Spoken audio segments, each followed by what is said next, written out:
పిల్లలు, ఈరోజు మనం చెప్పుకోబోయే కథ అత్యాశగల కుక్క. తిమ్మాపురం అనే గ్రామంలో కాలు అనే ఒక కుక్క ఉండేది. ఒకరోజు అది తిరుగుతూ ఉండగా నేలపై ఒక పెద్ద ఎముక కనిపించింది. ఆ ఎముకను నిశ్శబ్దమైన ప్రదేశానికి తీసుకెళ్ళి ఆస్వాదించాలనుకుంది. ఎముకను నోట్లో పెట్టుకుని ఆనందంగా దూకుతూ సాగిపోయింది. మార్గంలో ఒక నదిపై వంతెన ఉంది.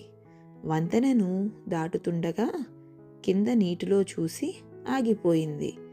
అక్కడ నీటిలో మరొక కుక్క దానికి కనిపించింది.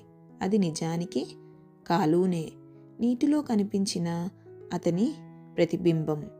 కానీ కాలు అలా అనుకోలేదు. అరే, ఆ కుక్క దగ్గర కూడా ఒక ఎముక ఉంది.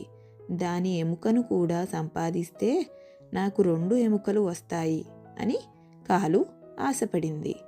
అలా అనుకుని ఆ కుక్కను భయపెట్టడానికి నోరు తెరిచి గట్టిగా మురిగింది.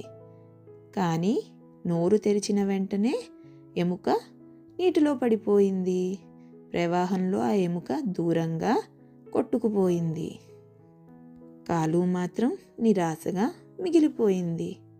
పిల్లలు, దీని నుంచి మనం తెలుసుకోవాల్సిన పాఠం ఏమిటి? సంతృప్తి ఉన్న చోటే నిజమైన సంతోషం ఉంటుంది. మళ్ళీ ఇంకొక కథతో కలుసుకుందాం.